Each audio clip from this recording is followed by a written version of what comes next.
There once was a man named Gold Roger who was king of the pirates. He had fame, power, and wealth beyond your wildest dreams.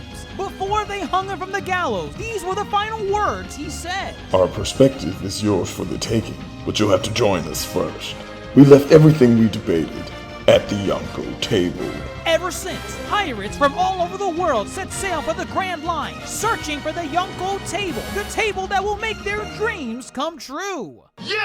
Yo, everyone. That is the voice of your Yonko host, Dr. Jace Attorney, and we are deep diving this post-apocalyptic wasteland known as HBO's The Last of Us, an adaptation of the hit video game series The Last of Us, developed and created from this game studio Naughty Dog. We'll get into the nitty-gritty of The Last of Us. Where exactly does it come from? How do we think about the show? Do we think it's a good adaptation? Because I think this is HBO's big show of 2023. This is them coming in like swinging as hard as they can, fresh off the heels of House of Dragon from last year. So we're going to get into it, but I am not alone in this endeavor. With me to deep dive The Last of Us is Dr. Mondo. Dr. Mondo, are you in, I don't even know how you say it. Are you a Last of Us stan? Are you a Last of Us stan? Yay or nay? Nay. Interesting. I played the game. I liked it. Not one of my all-time games, but just got into watch the series, and I got pretty positive things to say, at least of this first episode. And I'm just excited to talk about this episode. Okay. When you say you played The Last of Us, you only played the first one, right? I only played the first one. I didn't play the second one. I haven't had the chance to, so I'm not going into that. Okay, perfect. Well, you're in a good place here because it looks like, the HBO series is adapting just, from the beginning of The Last of Us, where the original game took place. I will say, overall, and I do want to ask what you thought overall of this episode. This was a pretty good adaptation. I am a little surprised. We're in the group chat, we're in the Discord, going back and forth whenever news would drop about this TV series, because we've been getting news since last year, years beforehand, about, who was being casted, which writers are they bringing on, stuff like that, and, certain liberties that they were taking with the show. So with all that, there was just some places where I'm like, is this going to be good? This is kind of worrisome. There were just some things where I was like, the Halo TV series tried doing one or two of the things you guys are bragging about, and we all know how that turned out. That one was not as That was good. a disaster that I stopped watching it after the second episode. Oh, likewise. We only covered on the Yonko table the first 2 episodes of the Halo TV series. I remember just me barely gathered my attention to focus on the show, and the second episode is just like, this is enough. Yeah, that was where I drew the line. So, there are certain things that were being said behind the scenes about this series, The Last of Us, where I'm like, this is giving me Halo vibes, and I'm worried. I'm worried going into this. To be honest, I really didn't read much of what was going on behind the scenes with this series. I just knew the casting choices and all that, but I kind of kept myself very separate from what was being talked about this series. I just want to say okay, I'm going in with an open mind. I just know the casting. That's all I know. Okay. And I went in with that knowledge only. And obviously knowing that this is a video game, an adaptation of the video game Last of Us. And we all know the history when it comes to video game adaptations in cinema, yes. both movies and series alike, right, not animated, live action, right, right. And so it was just well, let's see what they do here. And I gotta say, right for now, again, first episode, they did a pretty good job. For someone who didn't even know that Last of Us was based on a video game, and let's say, because I'm pretty sure there's probably some, yeah, there's probably some people out there, right? This is a really good episode that can just capture you. it goes up from 0 to 100 pretty quick. Right. And it does a good job of just like, okay, it sets a tone and just, oh, what's gonna happen? Like, and it has that intrigue factor. So Right. I'm excited, like, at least for this going forward. No, same here. I'm gonna admit, like, I didn't want a one-to-one adaptation of the video game. And some people may take that as blasphemous, then what's the point of making the show? Let me counter that by saying the Last of Us video game was cinematic at its core. Yes. So you don't just want to copy and paste that. If you need to make a TV series, which by the way, I feel like The Last of Us did not need a TV series. That game is cinematic with its storytelling and the way just the characters interact with each other. It was perfect on its own. Did not need a TV series. But if you need to do a TV series, you need to add some more to it. Yeah. And I feel like this first episode did a lot of that, specifically with the first half. Yes. This was really good. The first half, like, I liked the entire episode, but what really got me was the first half. The first half was wow. It was fantastic. Because let me Yes. tell you, again, I am going off of my memory of the original Last of Us. I played it when it released, and I played the remastered in 2014. I want to say the last time I played The Last of Us Part 1, the actual story, not the remake that came out last year. But the last time I touched The Last of Us Part 1 was probably like 2017, 2016, the latest. But so going off of that memory, I am telling you, the first half of this episode where it's like, Joel and Sarah and Tommy interacting with each other, that was like maybe 10, 15 minutes of the original Last of Us in the very beginning. So, it set the stage, it set the characters, it showed you a little bit of a sneak peek as to what life was before the outbreak happens, which we'll get into the outbreak and what makes The Last of Us separate from your typical zombie, show. And or TV what I liked series. a lot, honestly, how it starts in the 60s.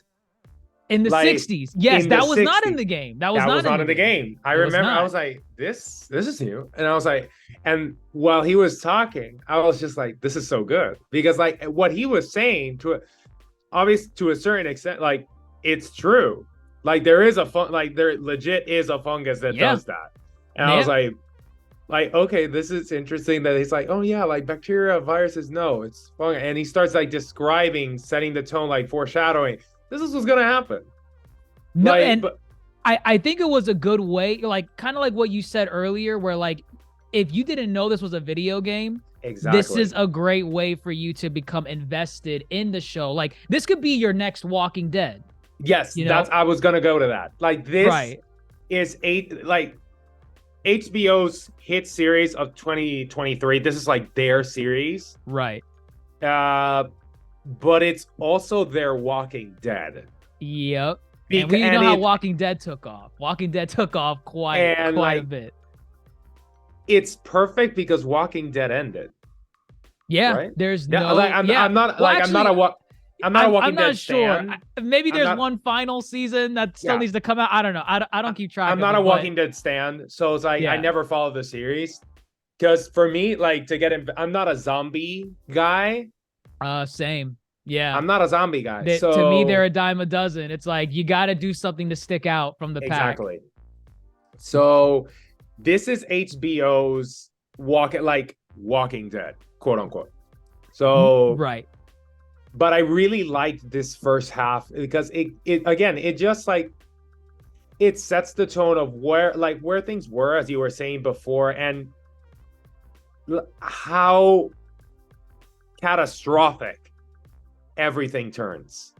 Right. Like you get to see just kind of like a normal life of like Sarah, Joel, played by Pedro Pascal. Again, perfect casting choice. I love him as Joel. It's just perfect. It's perfect. It's perfect. Also, the actress that plays Sarah, I don't know her name off the top of my head, but she played Sarah excellently. Like that was perfect. And you just see this normal life of this father and daughter and their uncle Tommy. Tommy comes in and he says his hello and whatever. And you just see their day-to-day life, making breakfast. It's Joel's birthday. He turns 36. So then Sarah goes to school. But throughout the episode, right, you notice these little things that are going amiss. Yeah. Right. For example, when Sarah goes to school, she's doing her classwork, and she notices a student in the corner kind of fidgeting with her hand. And her hand has like a necklace, or I'm sorry, not a necklace, a bracelet that's like shining on her wrist. I think it's a watch. I think it's a watch that's reflecting the light or something like that. Right, exactly. And it was just something to be like, what's wrong with that kid? What's going on? But it's a normal day at school. Maybe the kid has the jitters. Maybe he's sick. I don't know. Let's just move on about our day. And as the day goes on, there's just some disturbing imagery that you see. Maybe you're thinking of the same scene that I am. Oh yeah, like the old lady.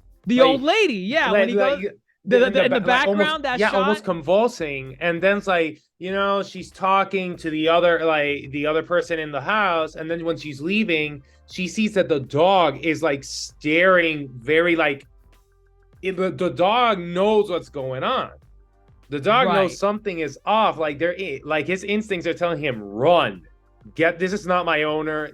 Let me get the hell out of here.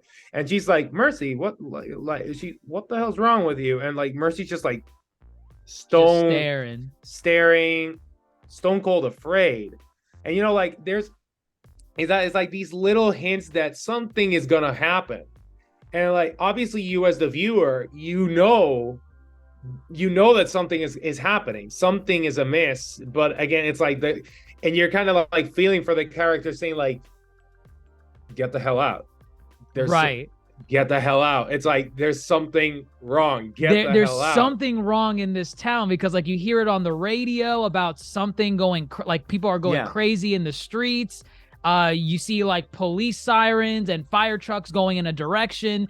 It's setting the stage perfectly with like not even throwing it at your face. Sarah is not like consistently being like, I wonder what those police cars are doing. No. Where are they going? Like, it's like the people that edited this and shot this respected your intelligence to put that together. You see a police car, you should be concerned. Wrong. No questions. Yes. I love that. I love that. Like the viewer knows something is wrong. And it's that frustration, like that you're connecting with the character and just telling them like, get the hell out. Go home, Sarah, please. Home, Sarah. Stay it's like, home. Please. Like, and you're like talking to them on the screen saying like, but obviously you know that they're not hearing you because you know something is wrong. And then it just everything like in the day, it's Joel's birthday. Like everything is just like, oh, come on. It's like, it's gonna be his worst birthday. It's gonna be the worst birthday in his life. It's like what will go wrong, what can go wrong will go wrong. And then everything hits the fan. Everything hits the fan. Sarah goes back home and she basically, she waits for Joel to come back as well. She gives her the gift of the watch that she, fixed for him. This is something that I really liked because, again, most of this stuff did not happen in the video game. But this scene where they're sitting on the couch and she's handing him the watch, without even having to play the game recently, within the last 5 years, immediately I thought, oh my God, that's from the game. This scene where they're on the couch and Joel's tired from work, Sarah's giving him the watch, he's listening to it and he's trying to mess with her saying like, oh, are you sure it's fixed? And then he's just joking with her. That's all from the game. And it's so perfect because, again, they're not doing a one-to-one shot. We got all this extra stuff, this stuff of her going to school, going to the neighbor's house, them expanding the day before the outbreak. And then they give us these shots from the game where Joel and Sarah are bonding. Yeah. I love that because now I'm like, I'm like that Leonardo DiCaprio scene. So it's like it is. The series is becoming its own thing. That's the thing. Right. Because it has its own identity. It's not a carbon copy. It's not that, let's take the video game, just copy and paste it and make it and the actors are going to act exactly everything that's on the game. No, we're going to add our own stuff, the director's freedom, creative freedoms, and make it its own series. that is based on like it has a source material, but we're still adding, expanding, or changing a few things, taking some liberties. Right. And I think it's a tightrope that you have to walk, because otherwise, you end up like the Halo series, where they have the source material and they went completely off it. And they're like, hey, let's just, it's Halo in name, but let's just do our own thing with it. Yeah, Master Chief taking his mask off, that like his helmet off. That was just like bye. Seeing Master Chief butt naked in the military bathroom, I'm like, no, no, you guys missed the point. This is not the assignment. This is not it. Oh man. But like, The Last of Us, I think they did it pretty well. Then the outbreak actually occurs. Chaos is happening at night. You have Joel, Tommy, and Ellie just driving through the streets at night, just trying to find a way out of the town. And again, this is another shot from the video games that they did very, very well. The car scene where like you see like it's like you're the one that's driving, that like point of view. It's so good. Like that part is fantastic because you feel like you're feeling the tension. It's like you're the one behind the wheel and you're trying to get the hell out of here, but you don't find a way. They did it in a good, where like, it was like almost from the viewpoint of Sarah. Yes. Because, the entire time you only saw Joel and Tommy from the back seat. And then whenever like fire trucks would zoom by, the camera would pan and you would see Sarah's head turn along with it. It's Sarah's point of view. Right. I thought that was genius. And again, just like the games, because you are controlling Sarah in this segment in the original Last of Us video game. So I thought they captured that moment perfectly. As they get closer into the city, they start seeing people just going crazy, infected everywhere. And then the plane crashes. And that's when absolute chaos erupts, right? Because at that point, Joel, Tommy, and Ellie, they get Ellie. Whoa, I'm jumping ahead. Joel, Sarah, and Tommy get separated, and you have Joel basically carrying Sarah the entire time. And you get to the scene where this was the moment they really needed to sell the acting chops of these actors. And I think what I'm hinting at. Go ahead. Lead us into it. Just like they're being chased by the zombie. Like just when they think the zombie's going to going to attack them because there's nowhere to go, it's shot by this by someone like a soldier, military, right, like military, and they're like, thank God, like we're saved. But the soldier's pointing the gun at them, was like, hey, stand down. Again, the suspicions that they could be infected, and he's carrying Sarah that can't move because of her ankle, and just because of her ankle, he thinks, oh, like the zombie bit her. It could be that, yeah. It could be that, and he shoots. The soldier takes the orders and shoots. And just when Joel is about to be shot in the head, executed right there, Tommy appears and saves the day. Only for them to saves the day. Only to notice that the majority of the bullets hit Sarah. And the way that it's like how like they really acted it out perfectly. It was like almost a 1-to-1 shot of the video game. It was literally the way Sarah was crying, the way she was gripping her stomach from the bullet, just the gut-wrenching fear from a child's face in a moment like that, and Joel trying to console. I swear, this was literally, you could have fooled me into thinking this was the game right here. This scene, Pedro Pascal nailed this moment the same way Troy Baker nailed Joel's moment in this scene with Sarah. This was fantastic because you as a viewer know Sarah's not making it, and Tommy knows as well. Tommy's not helping. Like Tommy's just like Joel. He's the one that says like Joel. Like she's dead. It's like, and it's that again, like a father losing his child right there. And he's just like in denial almost. and it just like explodes. He has a breakdown, understandably, and you Right. feel it's gut wrenching. The entire scene is gut wrenching. It is like it grips you, and like I'm very curious how maybe people that are going into this blind that have never played The Last of Us, how are they feeling about this this intro to the series? Because I could tell you back when The Last of Us, the video game, when it came out and people saw this original scene, everyone lost their minds.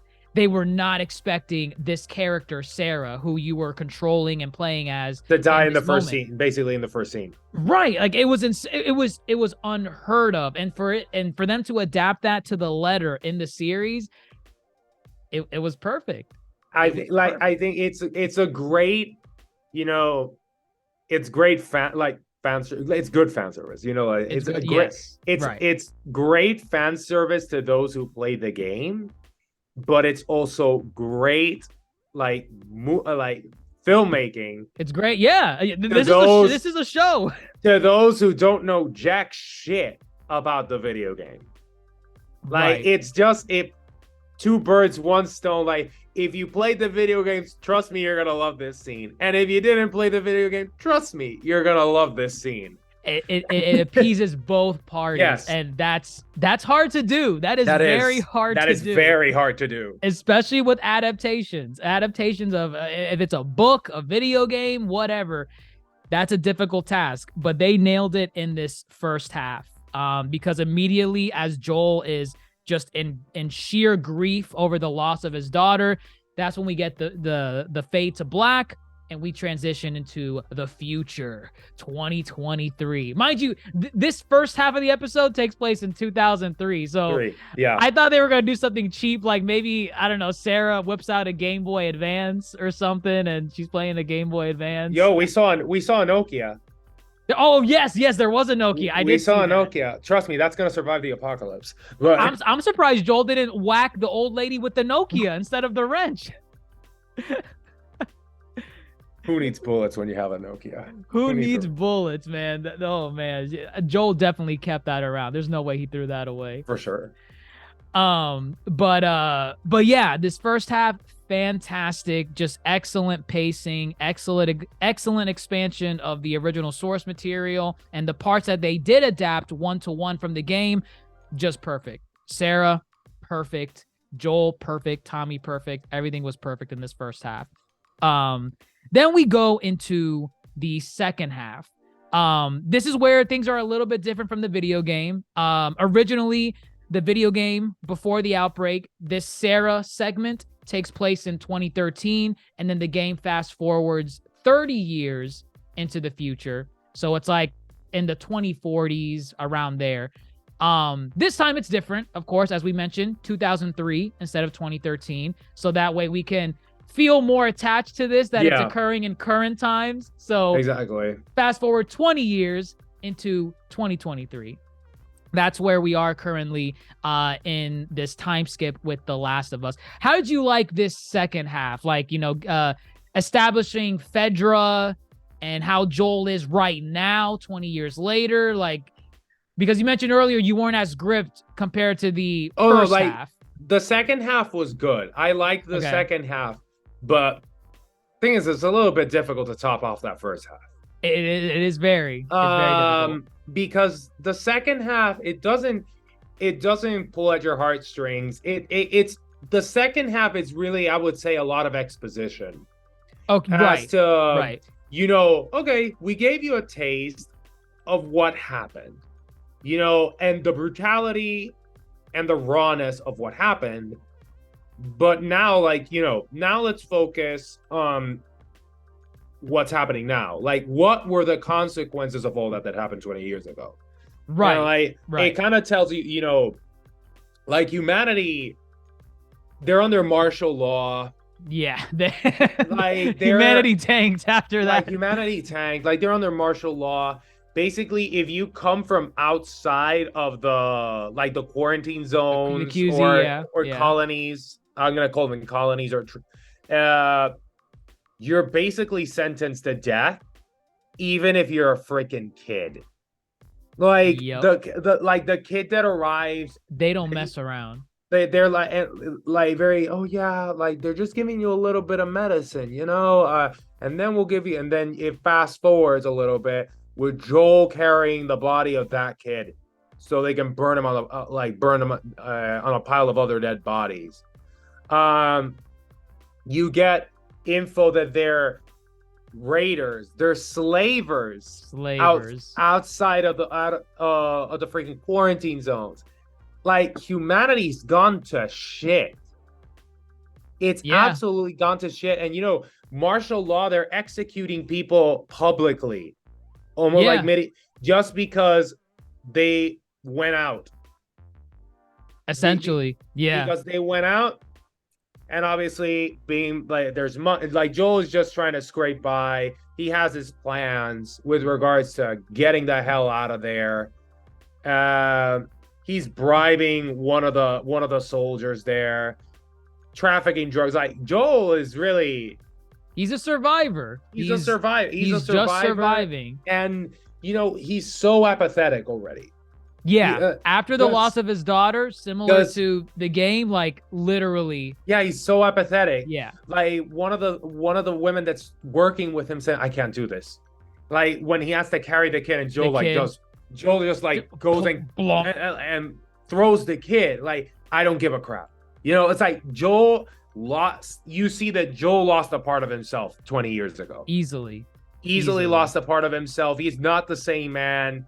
He is a man with zero, like, he's a survivor and will do anything. Clean shit, throw in like dead kids in a pile, and even later on, like, easily, without thinking about it, without a second thought, point a gun at a kid's face. Did he point a gun? Oh, yes, he did. Yes, later on, right. Later on, it's like, it just tells you, like, whoa. A lot has happened in these 20 years. A lot has happened. This military faction is known as Fedra, and I don't know what it stands for, though. I forgot what it was. It's something, dictatory in a way. It's very reminiscent of a dictatorship. They basically run things. The Federal Disaster Response Administration. There we go. Fedra. The name does not sound amusing to the ears. It really doesn't. And we see it, like you said. You see, them publicly executing people for just stepping out of curfew or being caught outside of the QZ zones. And it's just how they run things, because they don't mess around. Kind of like what we saw earlier when the kid was walking into the QZ. The kid seemed normal, but he had a scratch and he was mute. And one of the ladies that, brought him in, she's like, "Hey, where'd you come from? How'd you get this scratch?" Kid wasn't answering. And you saw off in the background this guy coming from behind, and he has that little scanner, little infected scanner, and it showed red. He didn't say anything. He's just like, red. So at that point, it's like, oh, they don't play. There's no cure. There's no medication. There's nothing you can do if you're infected. So, like, they have no remorse. They give him that medicine, and it was likely to put him to sleep. No, it was just to put him down. Yeah. Granted, but the soldier, at least the female soldier, did show like some humanity, though. She was trying to comfort him. Like, she was like saying like, "Oh, this is just the medicine. No worries. Like, we're gonna give you lots of toys, like in a very humane way, like which was okay." And it's very stark compared to everything else that the soldiers show. Like, that female soldier is very, like, outlier. She's an outlier of at least what we see later on in the episode. Right, exactly, and I think that's intentional to show that even in the most like ugliest of circumstances, there's still some humanity in people. Yes. And you see it right there. Like, it's a lose-lose scenario. Like, that kid is going to get infected. He's going to just bite someone or go feral or whatever. He's doomed. Comfort him in these last few moments that he has and put him down. It's a tough scenario. Like, no one wants to go through that. It is. It's terrible. And then again, you see that with Joel, where when that body eventually does come to the the whole burning hole wherever they were at, where they were burning the bodies. Joel's just like throwing bodies in there, regardless if they're kids, adults, whatever. Yeah. He's lost his humanity. Yes. And you even hear that from just, characters that are like coming in and out of scenes. Like people are saying like, oh, Joel, they're afraid of you, right? You know that they're petrified. They don't want to deal with you. And it makes you wonder, like, what has Joel done in these last 20 years? Yeah. Like it's pretty jarring that you're like, ooh, okay. He has a past. Like you think you know everything about him because you saw him in the first like 30-ish or so minutes, him being nice with his daughter, but 20 years, I mean, that can change anyone. And Joel is definitely changed since then. We do get introduced to Tess as well. Tess is also from the video games.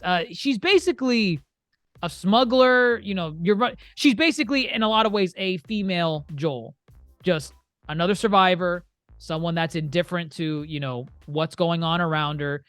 They added an extra element in here where Joel and Tess are a thing now. Like they're together. They're a couple, so to speak. I think that was implied in the video games, or at least maybe there was like fanfare that people said, oh yeah, Tess and Joel clearly at some point. They were clearly together, but I don't think that was ever mentioned in the game. No, from what I remember playing the game, I played a long time ago. Yeah. I don't remember them being, a very explicit thing. Right. I don't remember that. Partners. They're like, hey, let's do this job together, and we'll get paid, and we'll go our separate ways, and we'll do another job later. This time, they're a thing. They're a thing now. But it doesn't seem to detract too much from their characters. It's just, oh yeah, they're together. So what? But it seems we do get a like out of the two, Tess is the more paused, reasonable, and she doesn't react, because when Joel sees her fate, who the fuck did this to you? When she comes back all messed up. I think it's Robert, right? Robert. Yeah, Robert. It's like Robert. It's like, oh, he swindled us. Oh, where the fuck is he? I'm gonna kill this motherfucker. Like Joel, it's like he's getting ready to go on a hunt, and like Tess is just like, hold your horses. Let's be smart about this.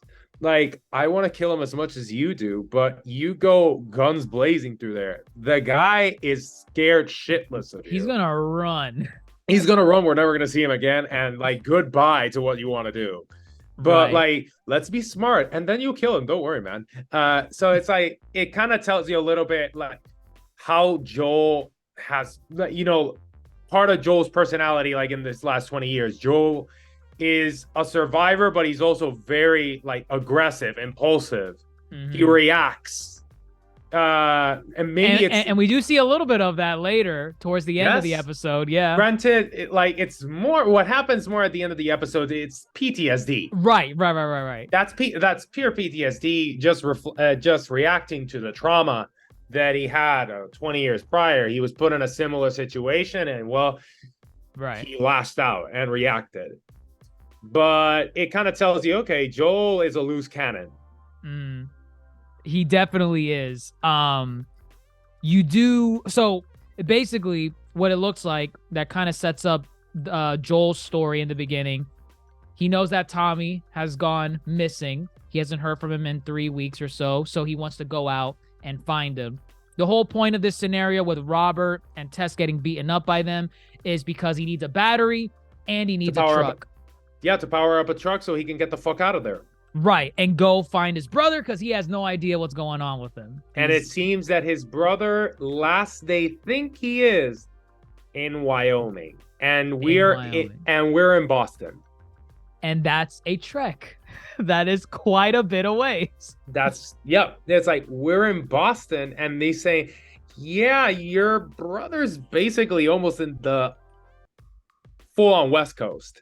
Right, exactly. And again, that's kind of like what you mentioned earlier. That's where you get a a lore drop on what exactly is out there. There are slavers out there. There are what Obviously, else?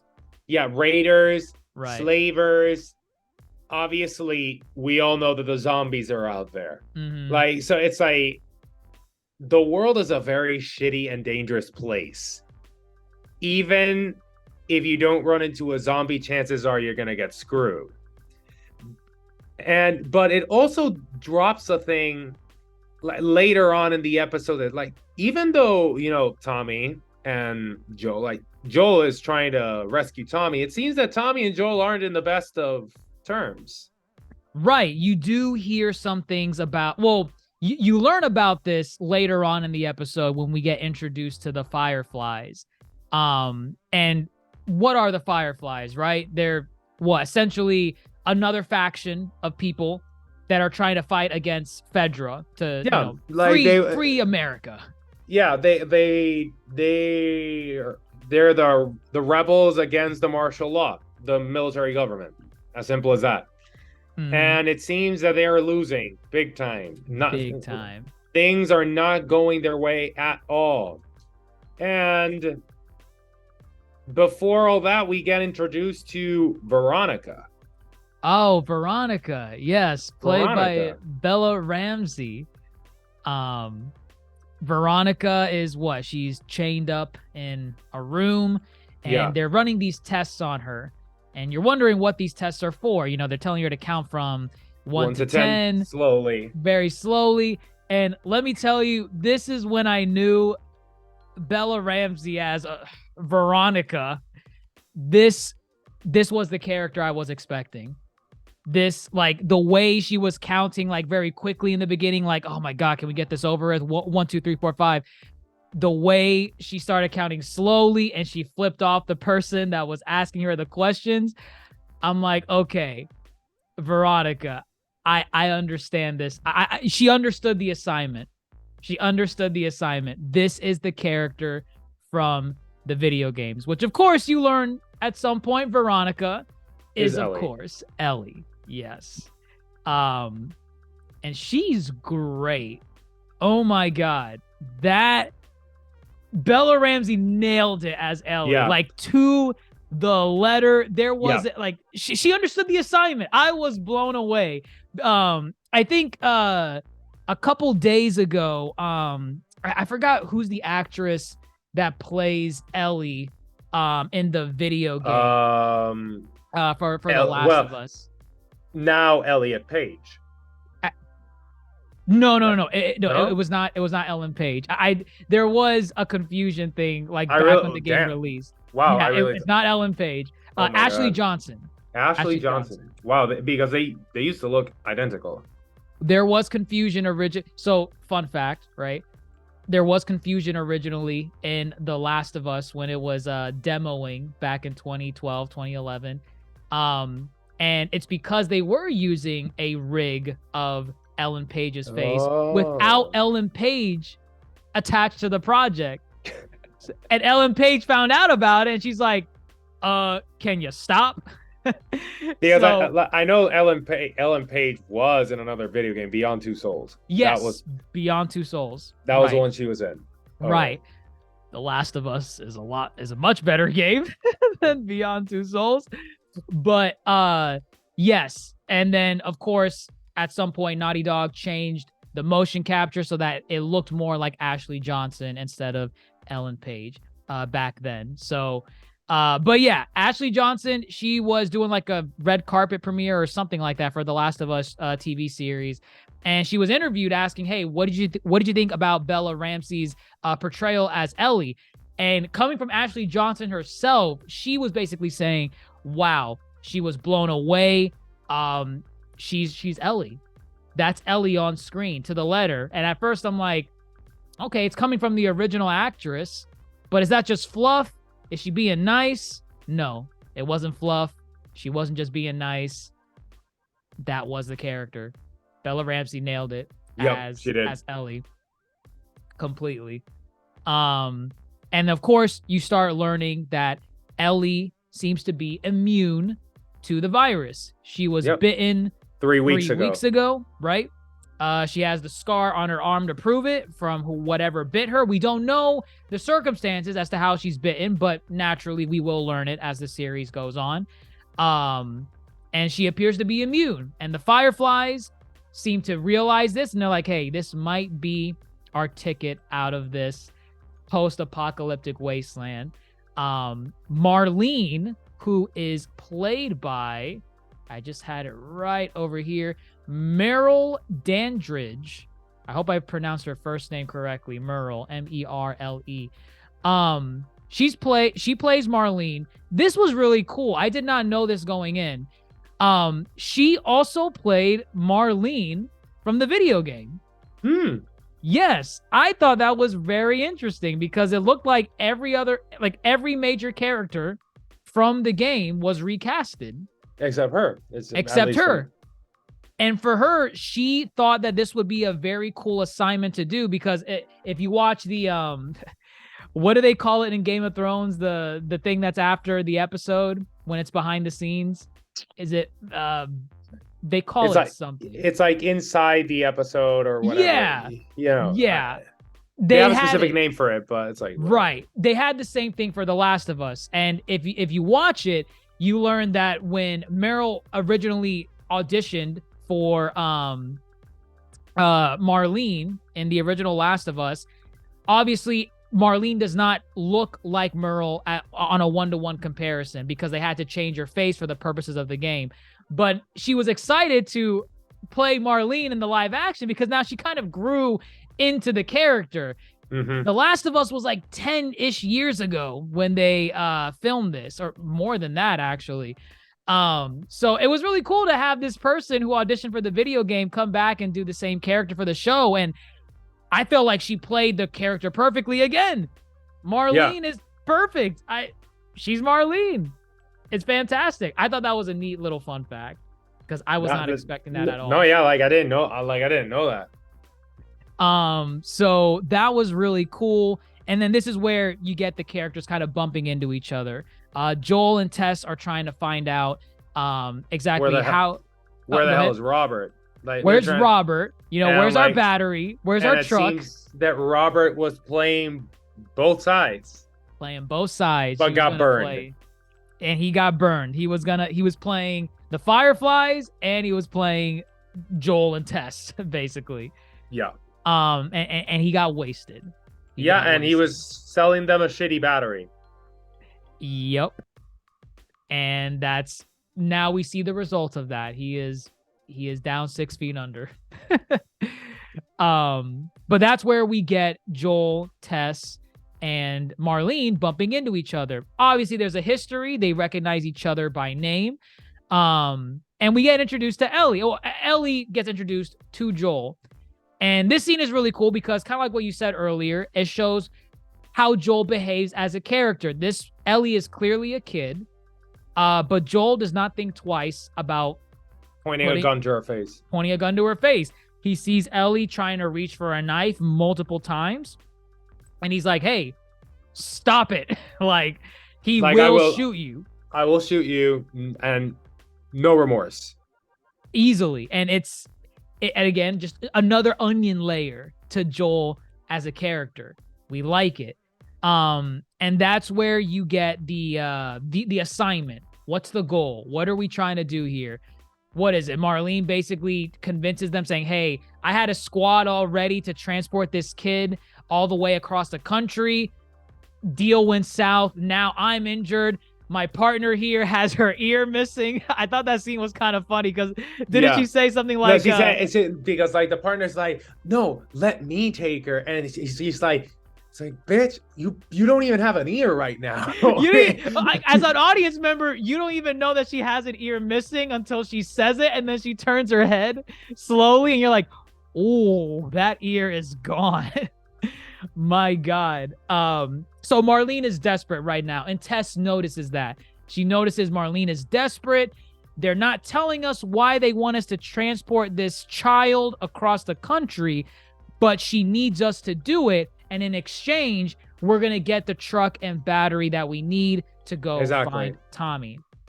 But it also goes you, the viewer, are like, Joel, how like what's this history? Was Joel working with the Fireflies? And Yes. then it kind of says, because like a whole squad was gonna take this girl. And Right. she's like, I trust Joel to take this girl. It's like, whoa, like, and she also says, like, I know what you can do. Like it kind of like that again, a lot of just sprinkling info. It's like who and what has Joel been doing? Who is Joel these last 20 years, and what has he been doing these last 20 years? I mean, even Ellie asked that. She's like, She's what like, has he done? it's like, you're saying that this guy is equal to a whole freaking squadron. Essentially, he is a survivor. Yeah. He will do what it takes, and sometimes whatever it takes, it's gonna look ugly. Yep. It's gonna look real ugly. And Joel takes on the assignment with Tess. They practically agree, like, hey, let's do this. She seems desperate, and we're gonna get the items that we need. We're gonna get our truck, our battery, and we're gonna leave this girl wherever she needs to go. They don't know what is up with this girl. They don't know if she's like, the child of some important figure. I think Joel even asked that. He's like, are you a child of like a bigwig or something? Like, what's going on? And you get this really cool scene. I like this scene, where Ellie and Joel have to pass time until they're able to, go outside of the QZ so that they can slip past the guards. And so Joel's taking a nap.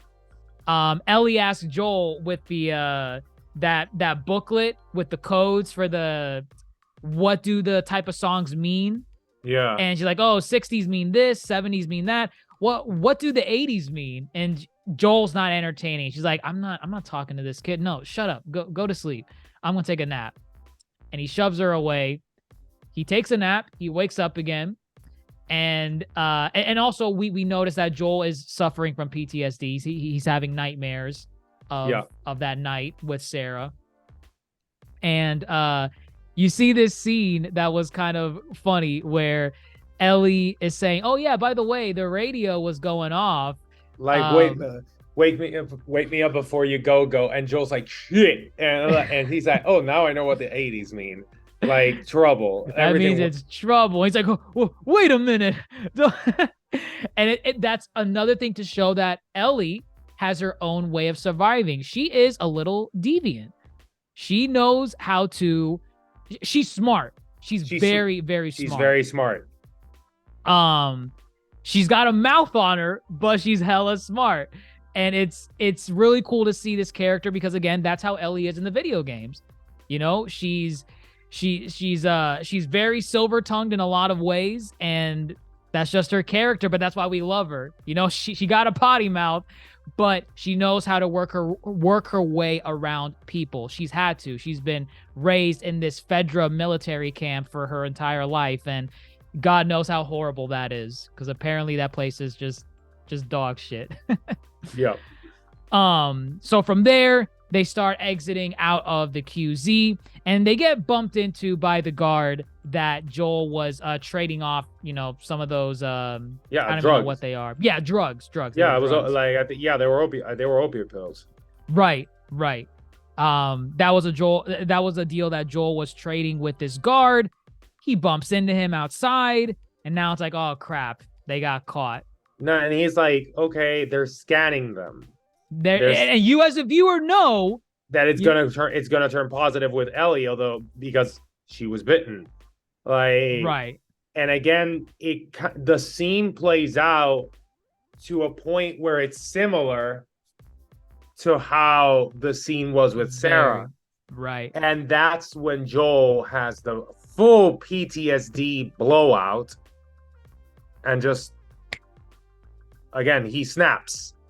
Just obliterates this guy. He snaps, he attacks this guy, pummels him to death.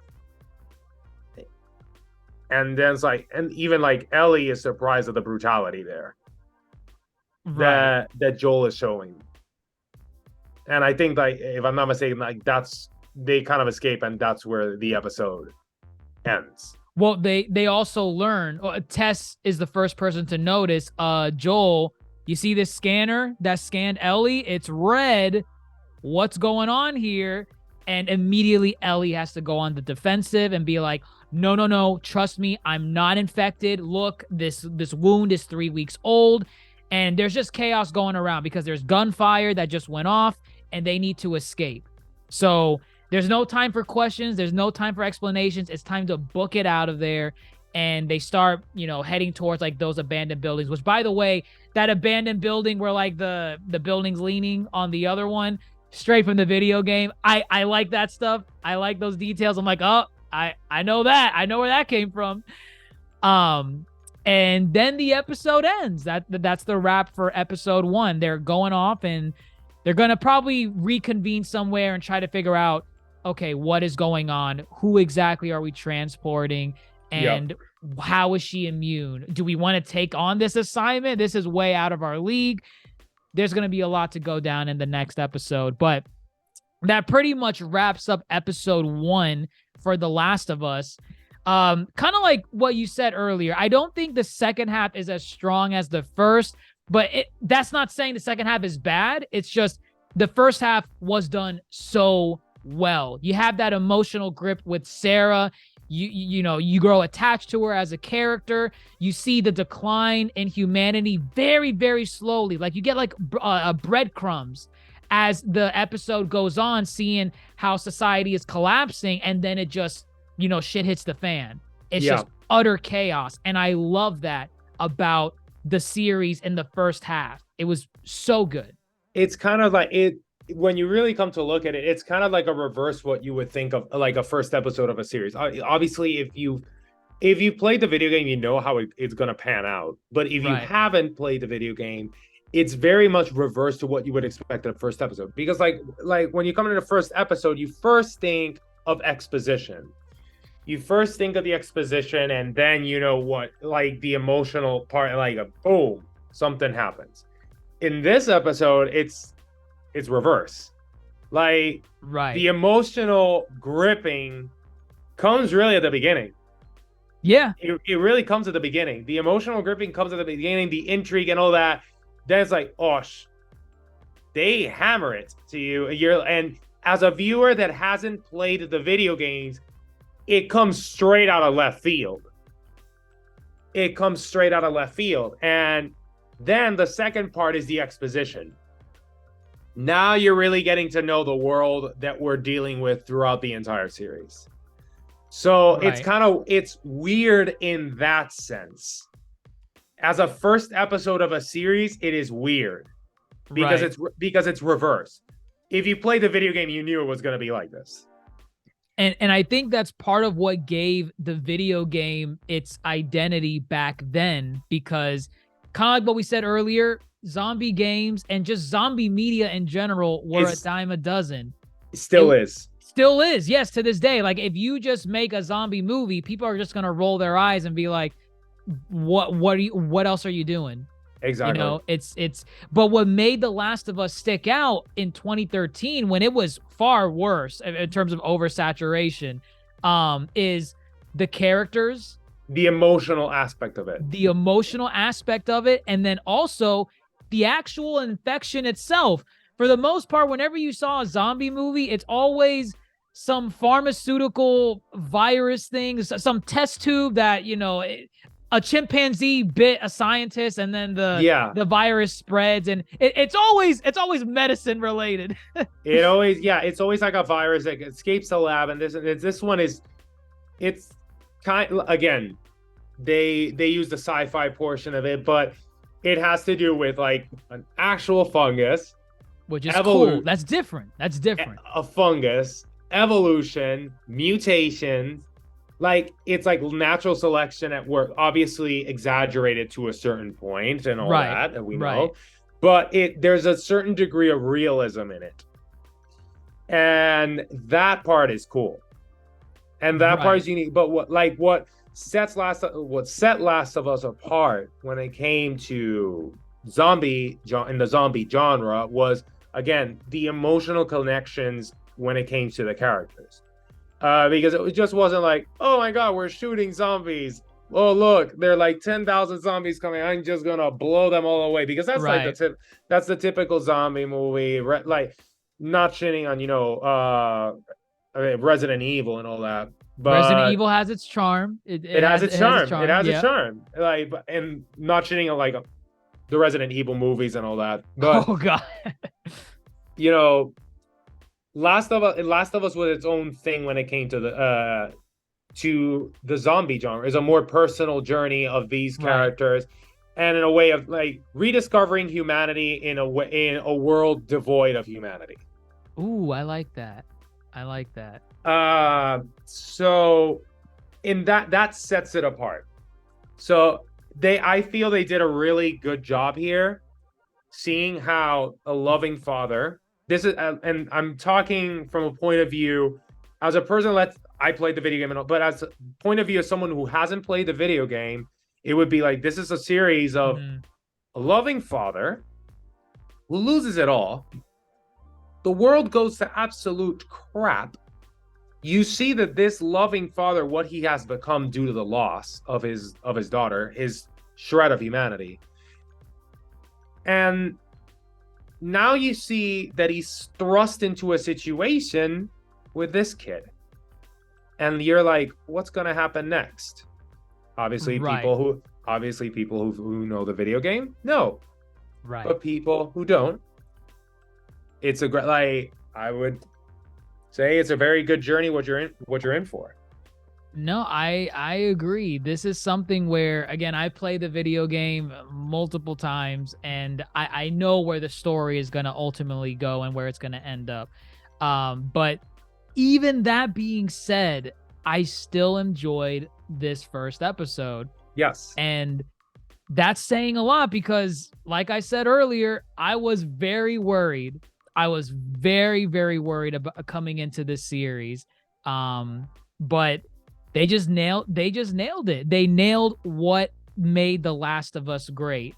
And they didn't alienate the fans of the original while also attracting new people like what you're saying that may have never played the games to begin with. Maybe they don't know what a Joel or Ellie is, or Exactly. a cordyceps infected zombie. Here we are. You can come in this as well, and you're gonna be in for a wild ride. Honestly, if I were to give it an overall score for first episode, this could be a train wreck after the first episode. I don't know. It could be. We have seen those play out. We have seen those, but I mean, this left such a good first impression. I'm gonna be honest that to me it was perfect. 10. It was good. I'm trying to think of like a negative thing. If I can think of a negative thing to say, I will give it a 9. But I can't think of a negative thing. I would give it like a 9.5, and it's basically because the second half, even though it's pretty good, at some points it may drag on a little bit, and it's like again, not sufficiently enough for me to say like, oh, I didn't like this. Okay. So it's like it kind of drags. There's certain little parts that it drags on a little bit, and not even that much. It's just like a little bit. Then you're like, okay, wrap it up. Like, right. Yeah. But either way, like I give this episode like a 9.5 out of 10. Yeah, it's near perfect. I can perfect. Probably, yeah, I can give it a 9.5. Just based on what you said towards the latter half, I was pulling out my phone more often to like scroll through stuff. I was not doing that in the first half. The first part, I was just like glued. Yeah, I was glued to the screen. The first part is perfection. The first part is perfection.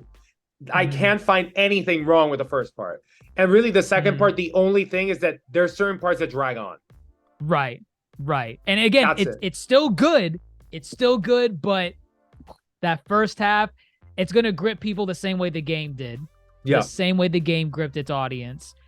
So pretty good overall. I guess we'll wait and see how the rest of the series plays out. How many episodes is it gonna have? Like the first season? I think it's 10. Okay, so it's gonna be like your typical HBO series that they have like 10 episodes. Right, exactly. And I think, for reviewers, critics like, IGN or whoever else reviews TV shows and movies, they've already seen the entire series. Like HBO released the entire series to them, and they've Yeah. already reviewed it. And They have wonderful things to say from what absolutely wonderful things. Like they say it's on par with the game, and that's saying a lot because the game that it's drawing inspiration from is really good. Actually, 9 episodes. 9 episodes. 9. Okay. Yep. So this is gonna be exciting. I'm excited. Of course, the showrunners did say that they're going to take some liberties here and there with how they're going to do certain aspects of the show, so that, like we said earlier, it's not just a carbon copy of the video game. As to what those are, we don't know. One of the things that gave me an air of concern when, before watching the show, the way the fungus spreads. In the games, it's through the spores that the fungus emits. In the show, they've openly admitted they're not doing the spores because, according to them, it's not as realistic as what would happen in the real world. So Yes. they said they're going to use tendrils instead. Mhm. So I'm wondering how that's going to play out. The spore element was really cool in The Last of Us, but if they're going to go with the tendril thing, I need to see how it's going to work to Yeah. really get a feel for it. Because part of what makes The Last of Us really good, outside of all the things that we mentioned as well, are the way the infected are shown. You see like this fungus growing out of them. You see what clickers are. I won't spoil what clickers are for people that are, not too well known in the lore, but Yeah. you get this wide array of different types of infected. And I hope they nail that, because we do get to see a little bit of that when like Tess is going inside that abandoned building. Yeah, you that they see find that petrified, kind of like glued to the wall dead body there. Or Right. zombie. Yeah, like zombie. Right. And it's like just fungus all around it. And you're like, ooh, yeah, this guy did not go easy into the night. Yeah. Is there anything that you're looking forward to with the season, or what it needs to do for you? No, I think it would be mostly, again, like exploring the characters, which is they're gonna do, and seeing like just how bad, because we've heard how bad the world is. Right. I want to see how bad the world is, like how scary it is.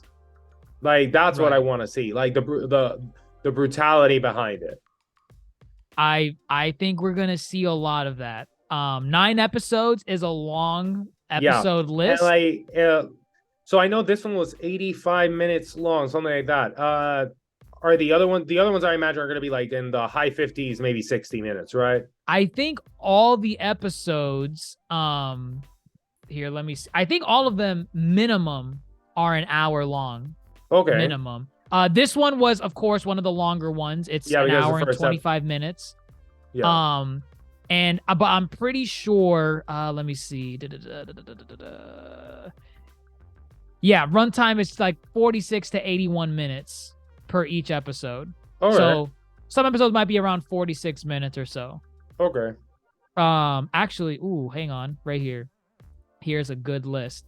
Hang on. So episode 1, 81 minutes. Episode 2 next week is gonna be 53 minutes. Okay. Episode 3, 76. Episode 4, 46. Episode 5, 59. 7, 56. 8, 51, and 9, 43. So this was the longest one. Wow.